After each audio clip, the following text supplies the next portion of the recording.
Voilà, merci Denis. Si tu peux me projeter le document, comme j'ai changé d'ordi, tu vois, ça tombe bien. Voilà. Eh ben, c'est bon, c'est parfait. Très bien. Donc, on est à notre troisième étape. Est-ce qu'il faut rappeler un petit peu la première?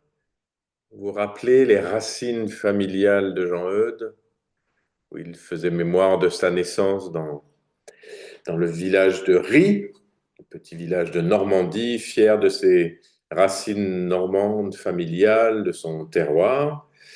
Et pour nous, ça avait été l'occasion aussi de rappeler notre terroir, nos racines, là où Dieu nous a plantés, comme dirait Saint François de Sales, hein, puisqu'il disait qu'il faut fleurir là où Dieu nous a plantés. Voilà, donc on a été plantés dans une terre, et donc c'est là que chacun fleurit. Et puis la deuxième rencontre, c'était davantage sur la rencontre de Jean-Eudes avec le mystère de Dieu, avec la personne de Jésus et aussi la Vierge Marie. Hein, c'était son parcours personnel. On avait été en particulier dans sa jeunesse, mais voilà, ça nous avait permis aussi nous-mêmes de relire notre propre histoire sainte, notre propre relation avec Dieu. Vous vous rappelez cette belle parole de Jean-Eudes où il dit, à l'âge de 12 ans, j'ai commencé à connaître Dieu quand il faisait sa première communion. Voilà, et puis, euh, ça nous avait renvoyé à notre propre parcours. Alors aujourd'hui, c'est de regarder un peu la première activité de Jean-Eudes à travers sa vocation comme prêtre, le choix qu'il va faire de l'oratoire de France, c'est le nom, et puis aussi les appels de la mission. Donc c'est après avoir planté le décor d'une certaine manière, hein, la relation avec soi-même, son histoire et la relation avec Dieu, c'est qu'est-ce que donc il a fait, et puis du coup ça va nous renvoyer, nous aussi, à notre propre vocation chrétienne, et puis aux appels de la mission. Donc j'ai sélectionné toujours, vous vous rappelez, c'est des numéros de son journal personnel, le mémorial des bienfaits de Dieu. Et donc les numéros correspondent à des extraits. Alors j'ai enlevé les phrases en dessous qui sont des phrases d'action de grâce à chaque paragraphe, voilà, pour essayer d'alléger un petit peu le texte. Euh, voilà ce qu'il nous dit. J'ai été reçu et suis entré dans la congrégation de l'Oratoire en la maison de Saint-Honoré à Paris par son fondateur, le révérend père de Bérulle, l'an 1623, le 25 de mars. Donc vous voyez, le 25 mars, Jean-Eudes a 21 ans. Et à 21 ans, il fait ce choix que l'histoire nous dit que son père, au début, n'était pas très favorable à ce qu'il rentre dans les ordres, et peut-être encore moins qu'il parte à Paris. Mais finalement, il a reçu l'autorisation et la bénédiction paternelle et familiale pour pouvoir quitter sa Normandie et se rendre donc à la capitale. Hein. C'est pas rien. Je veux dire que aujourd'hui on a les voyages faciles, mais partir d'un village de Normandie déjà à la capitale qui est Caen et puis ensuite aller jusqu'à Paris, c'est une aventure vraiment. C'est quelque chose qui marque. Alors où est-ce que Jean-Eudes a connu l'oratoire? Eh bien, il l'a connu à Caen. Parce qu'en fait, l'oratoire s'est implanté 2, 3 ans avant à Caen. Euh, il y a encore aujourd'hui une rue qui s'appelle la rue de l'Oratoire. Donc c'est une communauté qui s'est implantée. C'est une communauté nouvelle, l'Oratoire. Je ne sais pas si on en avait parlé la dernière fois déjà. Si, je ne sais plus. Vous vous rappelez que c'est Saint Philippe Néri qui a inventé une manière d'être prêtre et qui a fondé à Rome le premier oratoire au XVIe siècle. Et un oratoire, en fait, c'est un lieu pour accueillir en particulier les jeunes. Ça s'appelle encore comme ça à Rome, hein, les groupes, les clubs de jeunes, on les appelle encore les oratorios. Donc un oratoire, c'est un lieu particulier pour accueillir des jeunes, mais après ça c'est ouvert à toutes les personnes, et pour réunir des prêtres séculiers, comme on disait à l'époque, on dirait aujourd'hui des prêtres diocésains, et qui font le choix, qui font trois choix. Ils font un choix missionnaire. C'est-à-dire l'activité principale qu'ils vont avoir, c'est de s'occuper d'aller en mission dans leur pays, hein, d'aller prêcher. Je vais y revenir après. Mais ce n'est pas un choix d'avoir des paroisses. Ensuite, c'est un choix de vie fraternelle. C'est des prêtres qui choisissent de vivre la vie commune, de partager le quotidien. Et puis, il faut un choix économique. C'est-à-dire qu'ils font le choix de ne pas dépendre des revenus d'une paroisse ou d'une abbaye ou de quelque chose de ce genre, mais de vivre de leur travail de missionnaire et de le mettre en commun. Donc, vous voyez, c'est trois choix que Jean-Eudes va faire. Un choix missionnaire, un choix communautaire et un choix économique.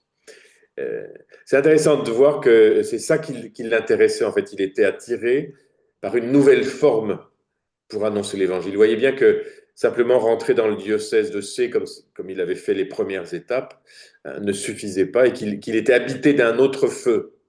Alors peut-être qu'il avait pris ce feu chez les jésuites, mais en tout cas, ce qu'il a vu, ce qui l'a attiré, c'est ces prêtres qui, concrètement, à Caen, se réunissaient, menaient la mission ensemble, et puis partageaient. Voilà. Donc il est reçu par le fondateur. Donc Bérulle a implanté l'oratoire de France, a créé l'oratoire en France, qu'on appelle l'oratoire de France, en 1611. Donc c'est encore une communauté qui a quoi, une dizaine d'années à peu près, mais qui a déjà beaucoup d'influence voilà, et de rayonnement. Vous noterez au passage le 25 mars, parce qu'on va voir on a déjà vu d'autres 25 mars, mais on va en voir des 25 mars. Hein. Voilà, 1623. Alors, Jean-Eudes note aussi, j'ai commencé à prêcher en la même année 1623, vous vous rappelez, 21 ans, par le commandement de mes supérieurs, quoique je n'eusse point encore d'ordre sacré. Je ne me rappelle plus si on avait vu ça ou pas, excusez-moi. Si vous me faites oui, oui, si on l'a déjà vu, sinon, bon. Sinon je passe, non? C'est bon? Non? C'est bon? Euh, donc ça veut dire que Jean-Eudes commence à faire un ministère, le ministère de la prédication, principalement dans les missions, euh, alors qu'il vient d'arriver tout jeune, vous voyez, à 21 ans, alors qu'il n'a pas encore la formation théologique, alors qu'il n'a pas encore reçu d'ordination. Mais visiblement, c'est une personnalité tellement forte qu'ils lui disent, mais non, vas-y. Voilà. Et alors, il dit bien, c'est pas lui qui l'a choisi, mais c'est par le commandement de mes supérieurs, c'est-à-dire par Bérulle. Bérulle a repéré qu'il y avait chez Jean-Eudes une espèce de génie de la prédication, et il va garder ça toute sa vie. Voilà. Toute sa vie, ça va être un homme qui sait parler aux foules et qui sait leur annoncer l'évangile. Mais notons quand même, hein, 21 ans pour faire ça, moi, je me rappelle, à 21 ans, j'aurais pas été très, très capable d'aller prêcher et de mener une mission. Bon. Donc ensuite, Jean-Eudes continue sa formation théologique, malgré tout, en 23, 24, 25. Donc il est ordonné diacre à Bayeux, donc c'est le diocèse où il y a Caen.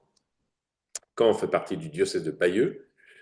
Donc pendant le carême, donc ça veut dire qu'il est retourné dans sa Normandie. Et puis la même année, donc en 1625, à Noël, juste avant Noël, le 20 décembre, il est ordonné prêtre à Paris. Voilà. Donc on va célébrer les 400 ans à la fin du mois. Donc vous vous rappelez, il est ordonné dans la chapelle de l'archevêché de Notre-Dame de Paris, juste à côté. Voilà, un bâtiment qui n'existe plus, ni la chapelle, mais c'est là qu'il reçoit, qu'il est ordonné prêtre. Et puis, je dis ma première messe le jour de Noël. Donc on s'en rappellera, c'est ce Noël, ça fera 400 ans de la première messe de Jean-Eudes, en 1625. Donc il est tout jeune, hein, en fait il a 23 ans, hein, si je calcule bien, parce qu'il est né en novembre 1601, donc vous voyez. Donc à la minuit, puisque c'était la messe de minuit, en la maison de l'Oratoire de Paris, à Saint-Honoré, dans une chapelle et un autel dédié à l'honneur de la très sainte Mère de Dieu. Donc cette église de l'Oratoire Saint-Honoré existe toujours, mais depuis Napoléon, c'est devenu un temple protestant. Donc c'est en face du château du Louvre. Mais c'est dans ce lieu-là que Bérulle est décédé alors qu'il disait la messe. Il est mort au moment de la consécration. Et c'est là où il y a eu la première messe de Jean-Eudes, donc à Noël minuit 1625. Alors on sait très bien où c'est. On peut demander l'autorisation au pasteur de visiter si un jour vous avez la possibilité de venir le faire à Paris. Donc voilà, donc Jean-Eudes, vous rappelez, hein, cette vocation de se consacrer à Dieu, et on sent que c'est quelqu'un qui est tellement habité qu'en très peu de temps, finalement, il fait cette formation pour pouvoir accomplir le ministère de prêtre. Alors, mais il y a un truc très mystérieux qui se passe ensuite. Donc, les années 1625-1626, donc 1625, c'est l'année qui vient de s'écouler, et puis l'année suivante, Dieu m'ayant donné une infirmité corporelle qui m'empêchait de travailler extérieurement, alors je ne pense pas que ce soit Dieu qui lui ait donné, enfin lui il le relie comme ça, il me donna ces 2 années, donc c'est bon, Denise, on peut rester là, il me donna ces 2 années pour les employer en la retraite, pour vaquer à l'oraison, à la lecture des livres de piété et d'autres exercices spirituels, ce qui me fut une grâce très particulière, dont je dois bénir et remercier éternellement sa divine bonté. Donc là, c'est quelque chose qui reste mystérieux dans la vie de Jean-Eudes, alors qu'il a ce grand dynamisme de prédication. Il vient d'être ordonné prêtre, mais visiblement, il ne peut pas aller à l'extérieur. Il a une maladie, enfin, ce qu'il appelle une infirmité corporelle, donc on peut traduire ça par une maladie ou un handicap, on ne sait pas bien. On n'a aucun détail sur le sujet, mais qui fait il a dû rester dans cette maison. C'est une maison qui est au nord de Paris, euh, qui est un petit peu à l'écart, qui est à la campagne. Et comme il dit, eh ben, qu'est-ce qu'il a fait? Il a fait des temps de prière, de lecture et d'exercice spirituel pendant quand même 2 ans. Hein. Voilà. Mais on pense qu'il s'est beaucoup formé à ce moment-là, et en particulier qu'il s'est beaucoup formé à la Bible. Parce que quand on voit la manière dont il cite en permanence la Bible en latin, hein, la Vulgate, il n'avait pas de moteur de recherche, il n'avait pas d'intelligence artificielle, etc., pour le faire. Hein. Donc c'était son intelligence qui avait la mémoire des passages bibliques. Et c'est incroyable le nombre de passages bibliques et de pères de l'Église qu'il cite. Mais il a bien fallu qu'il s'y plonge à un moment. Et on pense que ces 2 années-là ont été 2 années assez intenses d'études personnelles. Alors quelques mots peut-être supplémentaires sur l'oratoire et puis sur la spiritualité de l'oratoire. Euh, Alors peut-être trois choses que l'on peut garder sur la spiritualité que Jean-Eudes va hériter de Bérulle, parce qu'en fait Jean-Eudes est vraiment un disciple de Bérulle. Euh, la première chose, c'est la manière de comprendre la personne humaine dans une dépendance radicale de Dieu. Voilà, c'est-à-dire qu'il insiste beaucoup, Bérulle et puis Jean-Eudes bien sûr, sur la relation de création. C'est vrai que nous, on en parle moins. Euh, mais pour lui, le fait de reconnaître Dieu comme notre créateur va déjà créer une relation, vous voyez, de dépendance intérieure, comme si quelque chose du créateur était reliait toujours sa créature. Euh, Bérulle a une expression qui est étonnante. Il dit l'homme est un néant capable de Dieu. C'est-à-dire c'est une créature, donc il reçoit son être d'un autre, mais qui va accomplir son être dans la relation avec l'autre. Vous voyez, c'est la relation de création, c'est-à-dire que je reconnais que Dieu est mon créateur, donc plus je suis tourné vers mon créateur, plus je peux réaliser ma propre vie de créature. Voilà, euh, c'est comme vous voyez, ces fleurs-là qui sont tournées vers le soleil et qui ne vivent que parce qu'ils ont la force qui vient du soleil. Voilà. Les tournesols. Voilà, donc l'homme est appelé par sa nature à connaître Dieu, à l'aimer, l'adorer et le servir. Voilà. Le deuxième élément sur lequel va insister Bérulle, c'est que l'homme tout seul ne peut pas véritablement répondre à sa vocation. Il ne peut pas répondre parce qu'il a sa propre faiblesse. Il a en plus la liberté de dire non, et il le fait. Et donc, comment est-ce que l'homme va répondre à sa vocation d'être tourné vers son Créateur? Eh bien, c'est comme cela que Bérulle explique la venue de Jésus dans le monde. La venue de Jésus dans le monde, c'est Dieu lui-même qui prend notre condition pour nous permettre de répondre à notre vocation humaine. Oui, il se fait homme pour que l'homme puisse répondre à Dieu. Et donc Jésus, c'est ce Dieu qui se fait homme pour que, avec lui, nous puissions répondre. Donc le regard de Bérulle, comme celui de Jean-Eudes, va se concentrer sur ce mystère de l'incarnation. Et vous vous rappelez la date? 25 mars. Parce que justement, le 25 mars, c'est le jour de l'Annonciation, lorsque Marie, avec un cœur tout à fait ouvert et pur à la grâce de Dieu, reçoit l'annonce et l'accueille en liberté. C'est à ce moment-là que se produit l'incarnation. Donc c'est pour ça que Jean-Eudes va beaucoup méditer à la fois sur Marie qui accueille et puis sur ce Dieu qui rentre dans notre condition humaine. Et puis alors le troisième élément, donc créature dans une dépendance radicale, Dieu qui vient au milieu de nous pour pouvoir répondre à notre vocation humaine. Et puis, la vie chrétienne concrète, jour après jour, comme disait tout à l'heure Denise, où on apprend chaque jour à répondre, à comprendre. Voilà, c'est ce processus de la vie chrétienne. Jean-Eudes, à la suite de Bérulle, va comprendre que c'est former le Christ en soi, en fait. C'est laisser grandir en nous la personne de Jésus-Christ, pour à notre tour pouvoir répondre. Donc répondre par lui. C'est pas simplement par lui, d'ailleurs, c'est répondre en lui. C'est que lui vienne vivre en nous. Voilà, il vient vivre en nous pour pouvoir habiter tout ce que nous sommes et que nous puissions répondre à notre vocation dans notre vie ordinaire. Voilà. Donc c'est ces trois éléments-là qui sont quand même des éléments clés de la spiritualité de Bérulle, et vous aurez sans doute reconnu qu'ils sont aussi des éléments clés de la spiritualité spirituelle de Jean-Eudes. Je reviens sur le 25 mars. Donc là, on a le 25 mars 1623, c'est l'entrée à l'oratoire. On a le 25 mars 1624, un an plus tard, c'est pas marqué là, Jean-Eudes va faire ce qu'on appelle le vœu de servitude à Jésus. C'est quelque chose qui se faisait dans l'oratoire avec du temps de Bérulle. Euh, alors ce vœu de servitude, c'était un engagement personnel à dire je veux m'attacher à Jésus comme celui avec qui je répondrai à ma vocation humaine. Oui, c'est-à-dire c'est je veux m'attacher à Jésus, c'est ça que ça veut dire. Alors le mot servitude pour nous, ça nous fait trembler, hein. Mais ça veut dire je veux vraiment laisser que toutes mes capacités, tout ce que je suis, tout ce que je porte, soit véritablement en recherche de s'unir à Jésus pour pouvoir répondre à Dieu. Donc il fait ce vœu de servitude, 25 mars 1624.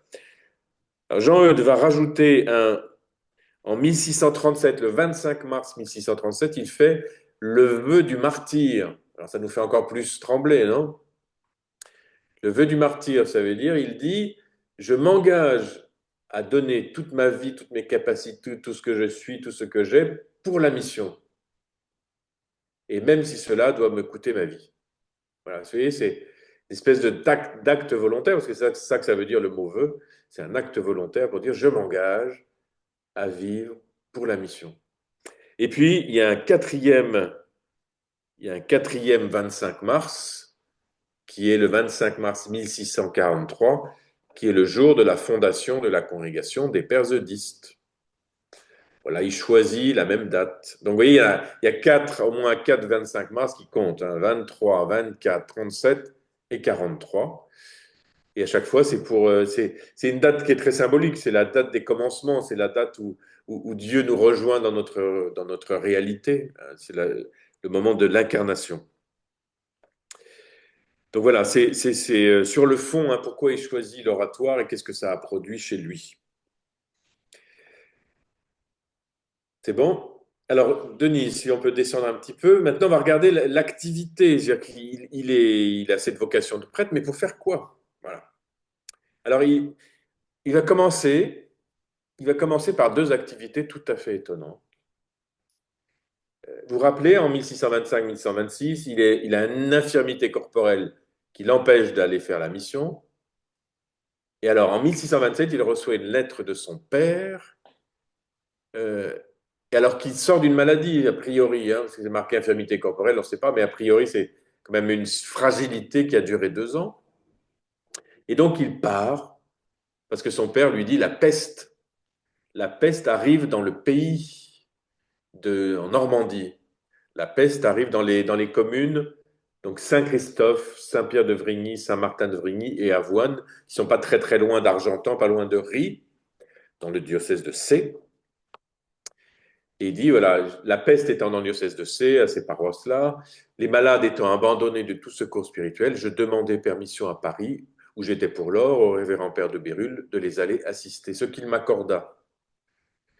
Ensuite, de quoi j'allais faire ma demeure avec un bon prêtre de la paroisse de Saint-Christophe, nommé Monsieur Laurence, qui me reçut charitablement dans sa maison. Là où étant, nous disions tous les jours, lui et moi, la Sainte Messe dans une chapelle de Saint-Évroult, qui n'était pas loin de sa maison. Et puis, je mettais les hosties que j'avais consacrées dans une petite boîte de fer blanc qui est au fond de mon bahut, laquelle je portais à mon cou. Après quoi, nous allions, ce bon prêtre et moi, chercher les malades, tantôt en une paroisse, tantôt en une autre, que nous confessions, puis je leur donnais le Saint-Sacrement. Nous fîmes cela depuis la fin du mois d'août jusqu'après la Toussaint, que la peste fut entièrement cessée, et Dieu nous conserva de telle façon que nous ne ressentîmes aucune incommodité. Voilà, donc c'est quelque chose de très important dans notre spiritualité eudiste. C'est de voir que une des premières activités de Jean Eudes, c'est d'entendre un appel de gens qui sont en souffrance et de se rendre à leur côté. Voilà. Avec tout le risque que cela comporte. Hein, parce que la médecine d'il y a 400 ans, ça n'a rien à voir avec la nôtre. Et donc, il n'y avait pas encore toutes les choses pour se soigner. Il y avait aucune hygiène, hein, vraiment. Mais lui n'hésite pas à aller, comme il dit, aller secourir, aller rejoindre ces gens qui sont en souffrance, et en particulier pour comme il dit, pour les assister, pour les accompagner dans ce qu'ils sont en train de vivre, peut-être pour aller jusqu'à la mort, mais de toute façon, parfois, il n'y avait pas non plus de choix. En tout cas, lui, il choisit d'y aller, de les confesser, de leur donner la communion. Voilà. Vous voyez, c'est cette flamme intérieure qui se manifeste là. Et puis, c'est pas 2 minutes, hein, c'est de la Toussaint, enfin, du fin d'août jusqu'à Toussaint. Donc, ça représente 2 bons mois, quoi. Voilà. Septembre et octobre. Et puis, il récidive. Voilà. En 1631, donc cette fois, lui, il est sur Caen, le père Gaspard de Répichon, supérieur de la maison de l'orateur de Caen, ayant été pris de la peste, Dieu me fit encore la grâce de l'assister en son mal, dont il mourut. Donc, vous voyez, c'était pas une petite peste, parce que c'était mortel, et de lui administrer tous les sacrements, d'être présent à son agonie et à sa mort, comme aussi d'en assister 2 autres après lui, donc ses frères de communauté, et de leur rendre tous les services corporels qu'on a coutume de rendre aux autres malades, à d'autres malades, après leur avoir donné les saints sacrements. Ensuite de quoi l'un d'eux se guérit, l'autre mourut, et Dieu me préserva de tout mal. Voilà, c'est cet épisode-là où on rappelle que Jean-Eudes a été habité dans un champ. Il n'est pas resté pour aller s'occuper des autres malades. Il a été habité dans un lieu où on faisait le cidre, dans un grand tonneau, une grande barrique, si vous voulez. Aujourd'hui, ça serait la cabane à sucre, peut-être, je ne sais pas. Mais en tout cas, c'est un lieu à l'écart. Là, c'est dans un champ. En fait, c'est dans un champ qui existe, qu'on peut toujours voir, qui est pas très loin, qui est dans les champs de l'abbaye aux Dames, à Caen. Donc, l'abbesse, Laurence de Budos, permet à Jean-Eudes de s'installer là pour pouvoir se mettre à l'écart de sa communauté et d'aller s'occuper des pestiférés. Donc, en 1631. Donc, c'est resté dans notre imaginaire distinct, le tonneau. Voilà. Il y a plusieurs communautés ou plusieurs œuvres qui s'appellent le tonneau, non pas pour s'occuper des alcooliques anonymes, mais pour s'occuper des gens qui sont un peu à rejeter, qui sont mis à l'écart et pour pouvoir en prendre soin. Voilà, donc ça c'est aussi quelque chose d'important, oui, de la mission de Jean Eudes, qui cherche pas tant à se protéger, mais d'aller au plus près de ceux qui sont en souffrance. Et ça va rester quand même toute sa vie. Voilà, ce choix-là, ce choix des humbles. Voilà. On peut continuer, Denise? Parce qu'une des activités principales, sinon l'activité principale de Jean Eudes, ce sont les missions. Voilà. Genre, j'ai mis sur plusieurs années, comme ça, parce qu'en fait, le mémorial, il est principalement constitué de récits de missions et surtout de lieux et de dates. Voilà, c'est principalement. Jean-Eudes gardait la mémoire des lieux où il passait. Donc là, on est juste après la peste. Donc Jean-Eudes habite déjà à Caen, la communauté de l'Oratoire. Donc l'an 1632, je fus employé aux missions dans le diocèse de Coutances, donc c'est le diocèse qui est plus à l'ouest, à Lessay, à Périers, à Saint-Sauveur-le-Vicomte, à La Haye-du-Puy, à Cherbourg, donc aujourd'hui c'est la préfecture, et à Montebourg. L'an 1636, je fis en divers lieux du diocèse de Baye, à savoir Bénouville et Avenay, à Évrécy, à Villers-Bocage. Et en 36 toujours, je travaillais durant l'été en plusieurs missions au diocèse de Saint-Malo, en Bretagne. Donc il sort de la Normandie, il va dans le pays à côté, la Bretagne, donc à Plouertuis, à Plouer-sur-Rance et à Cancale. Dans ces lieux, par exemple, aujourd'hui, il y a encore des vitraux, hein, notamment un très beau vitrail à Plouer-sur-Rance. Non, je ne l'ai pas là, sinon je vous l'aurais montré. C'est-à-dire qu'il a fait une mission et il y a un tel souvenir que les gens ont créé un vitrail pour lui, quand même. Voilà. Cancale, c'est pareil. Cancale, c'est le lieu de naissance de Sainte Jeanne Jugan, la fondatrice des Petites Sœurs des Pauvres. Hein. Voilà. Et donc, je continue. En la même année, donc là, on saute, hein, parce oui, on passe du numéro 22 à 74. Mais c'est pour vous dire que c'est toute sa vie, finalement. En 1663, nous avons fait une mission à Saint-Lô, depuis le 7 d'octobre jusqu'à l'Avent. Donc, octobre, novembre, hein, 2 mois, pareil. Dieu a donné des bénédictions merveilleuses. Nous y avons 25 confesseurs, mais à peine 50 auraient été suffisants. Ici est fait grand nombre de restitutions, de réconciliations. Nous y avons brûlé une grande quantité de mauvais livres, ça je vous expliquerai aussi. Monsieur l'abbé de Saint-Lô l'a procuré et défrayé pour la plus grande partie. Le reste a été donné par monsieur de Mény, par monsieur Héliot, Drapier et par quelques autres dont les noms sont inscrits au livre de vie. Puis on continue. En la même année 1671, Monseigneur l'archevêque de Paris nous a envoyé faire une mission à Versailles durant le jubilé, le roi l'ayant désiré et défrayé. Là où le Saint-Sacrement étant exposé, Dieu m'a fait la grâce de faire 2 puissantes exhortations devant la reine, ayant le soleil en la main, c'est-à-dire le Saint-Sacrement, et une troisième encore plus puissante devant le roi. Cette même année, les croix m'ont toujours accompagné partout. Grâce éternelle en soit rendue au très aimable crucifié et à sa très sainte mère et la mienne. Voilà. Donc ça, c'est en fait l'activité principale de Jean Eudes, c'est un missionnaire.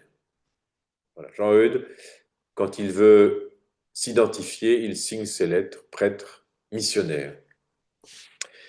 Donc vous voyez ce que c'est les missions. Je pense vous en avez peut-être vécu aussi au Québec, je ne sais pas. Il y a des croix de mission, hein, qui font mémoire de ces passages de missionnaires. Donc c'est un groupe, c'est au moins 3 semaines, ça peut aller jusqu'à plusieurs mois. L'activité principale, c'est la prédication et la catéchèse. Jean Eudes lui-même a écrit un catéchisme de la mission. Donc c'est des questions et réponses où c'est très intéressant parce qu'on voit à peu près ce qu'il disait aux foules. Donc prédication tous les jours, catéchèse tous les jours, petit à petit, catéchèse pour les enfants, pour les adultes. À partir de 1641, il réunit les prêtres aussi de la région à part. Voilà, ça se spécialise. Euh, et puis alors l'autre activité liée à la prédication, c'était la confession. C'est-à-dire que la parole de Dieu avait un impact dans la vie des gens, et donc ce qu'ils allaient faire, c'est de demander à se réconcilier avec Dieu et avec les autres. Euh, il a une expression, alors je ne sais pas si c'est de lui ou c'était repris par Érambourg dans son biographe, il dit « Les prédicateurs battent les buissons et les confesseurs attrapent les oiseaux ». voyez l'image. Voilà, donc, vous voyez les petits passereaux qui sont cachés dans les buissons, là. Donc, le prédicateur, il fait sortir les oiseaux qui s'envolent, et puis, les confesseurs, ben, ils les attrapent dans le sens où ils en prennent soin, ils les font, voilà, ils font faire le résultat de la prédication, c'est la confession.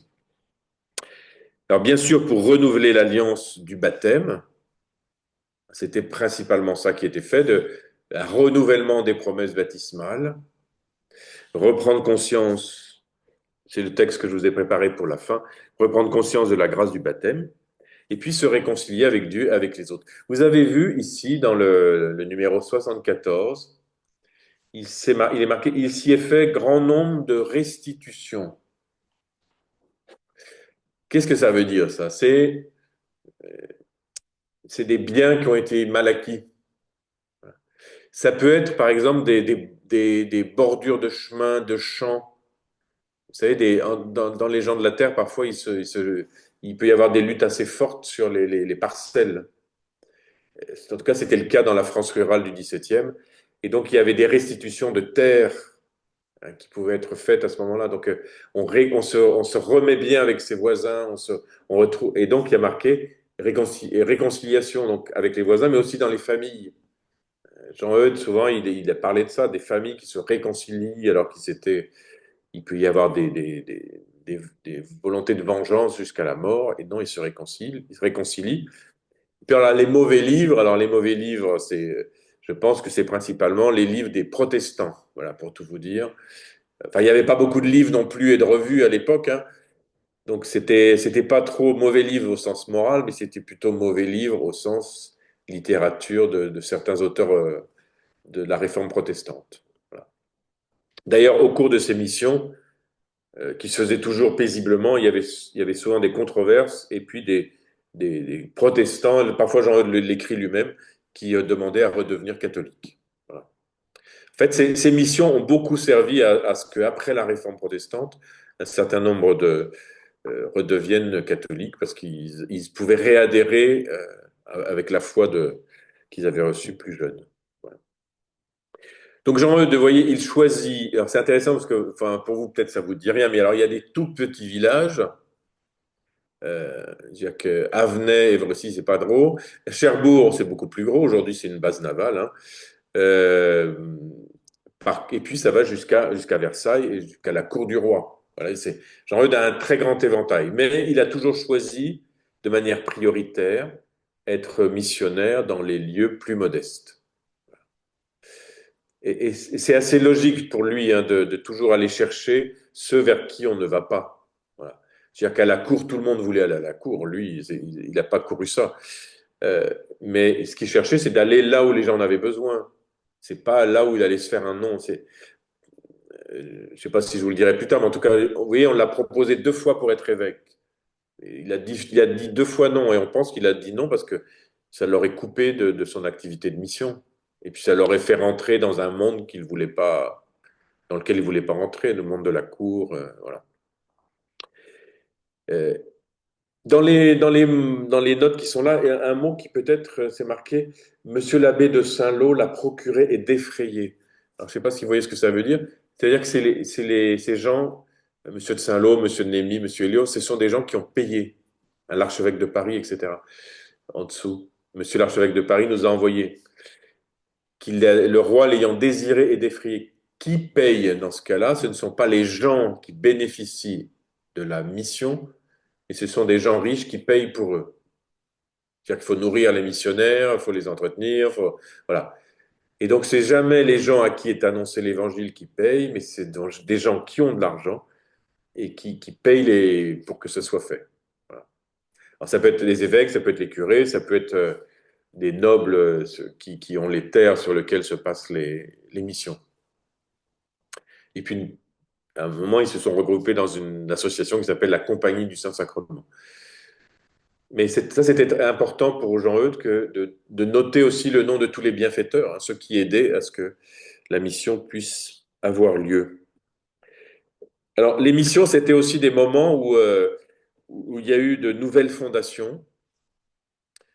Par exemple, Jean-Eudes a fondé le séminaire de Rennes au cours d'une mission. Il a fondé la deuxième communauté des sœurs au cours d'une mission. Il y a une fondation de plusieurs confréries, etc. Tout ça se fait au cours des missions. Voilà. Donc les missions, vraiment, c'est important pour nous de savoir cette âme missionnaire de Jean Eudes. Et je pense que par rapport à ce que moi j'ai entendu sur le pèlerinage de la Côte-Nord, c'est aussi quelque chose qui a compté à cette manière d'implanter l'Église et de prêcher la parole.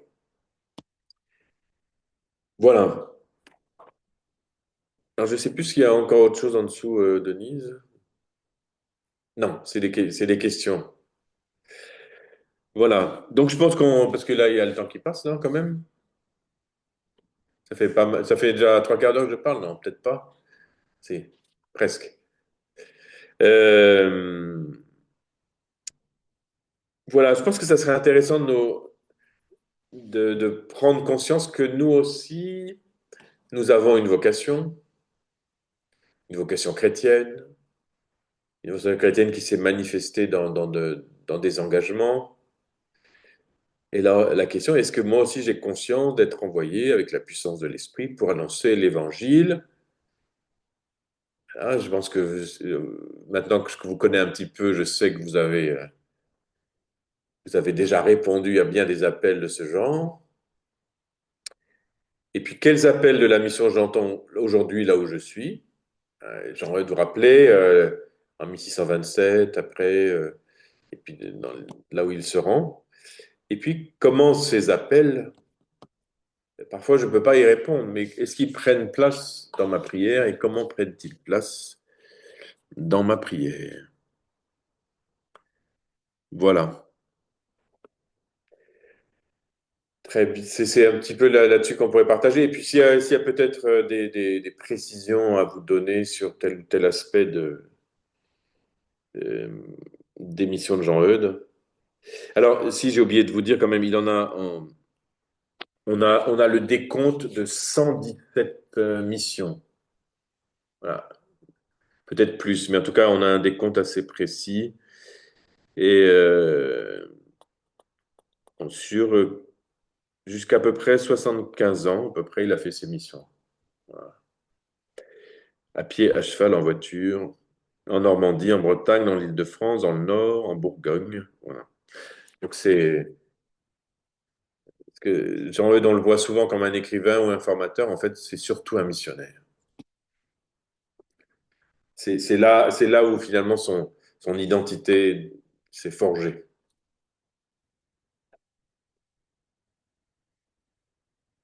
Voilà, merci de votre écoute.